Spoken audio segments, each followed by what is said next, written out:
Heritage పేరుతో చంద్రబాబు పచ్చి దగా చేస్తూ ఉన్నారని మండిపడ్డారు మాజీ మంత్రి పేర్ని నాని. 2014-2019 మధ్య చంద్రన్న కానుకలో హెరిటేజ్ నెయ్యి ప్యాకెట్లు సరఫరా చేశారు అని గుర్తు చేశారు. వేసవి కాలం ప్రజలకు పంపిణీ చేసిన మజ్జిగ ప్యాకెట్లు కూడా హెరిటేజ్ వే కొనమని కలెక్టర్లకు ఆదేశాలు ఇచ్చారు అని తెలిపారు. రాష్ట్రంలో ఇతర డైరీలు చాలా ఉన్నా హెరిటేజ్ మజ్జిగనే కొనుగోలు చేయాలి అని ఎందుకు ఆదేశాలు ఇచ్చారు అని ప్రశ్నించారు పేర్ని నాని. మీ నాలుగు మచ్చలు చంద్రబాబు నాయుడు గారు మీ నాలుగు మచ్చల మాటలు ఏం చెప్పారు? అసెంబ్లీలో చెప్పారు. ఏం చెప్పారు?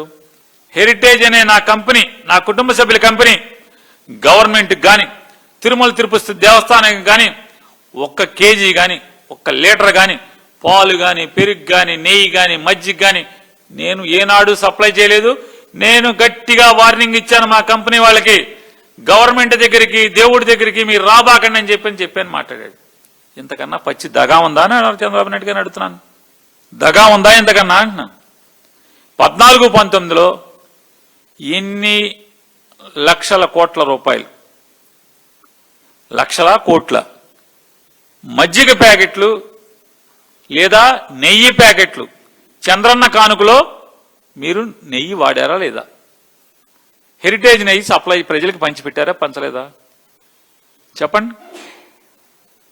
అలాగే మీ కంపెనీకి సంబంధించినటువంటి మిగతా వస్తువులు దాంట్లో ఉన్నాయా లేవా? అలాగే మజ్జిగ ప్యాకెట్లు వేసవి కాలంలో ప్రజలకి ఖచ్చితంగా హెరిటేజ్ నుంచి కొనుగోలు చేసి కలెక్టర్లను పంచిపెట్టమని చెప్పని ఆదేశాలు ఇచ్చారు. రాతపూర్వకమైన ఆదేశాలు ఇచ్చి అమ్మారు కదా. ఏ హెరిటేజ్ ఎందుకని? విజయ డైరీ మజ్జిగ పనికిరావా? అన్ని చోట్ల విజయ డైరీలు ఉన్నాయి కదా. మనోడు సంగం డైరీ కూడా ఉందిగా పక్కన మనోడిది. లేదు, విశాఖ డైరీ ఉంది కదా. అన్ని చోట్ల అన్ని డైరీలు ఉన్నాయి కదా. కానీ హెరిటేజ్ నుంచే కొనమని ఎందుకు ఇచ్చారు ఆదేశాలు? విశ్వసనీయత ఉన్న 5 కంపెనీలకు భూములు ఇచ్చాము అని ప్రభుత్వం పచ్చి అబద్దాలు చెబుతోందని విమర్శించారు మాజీ మంత్రి పేర్ని నాని. ఆ విశ్వసనీయత ఉన్న కంపెనీలు ఏంటో చెప్పాలి అని డిమాండ్ చేశారు. మోదీ స్ఫూర్తితో తాను 99 పైసలకే భూములు ఇచ్చాను అని లోకేష్ చెప్పుకుంటూ ఉన్నారని మండిపడ్డారు. లోకేష్ దగా మాటలు కట్టిపెట్టాలి అని పేర్ని నాని సూచించారు. విశ్వసనీయత ఉన్నటువంటి 5 కంపెనీలకు 99 పైసలకి భూములు ఇచ్చామని చెప్తారు ఈ ప్రభుత్వం.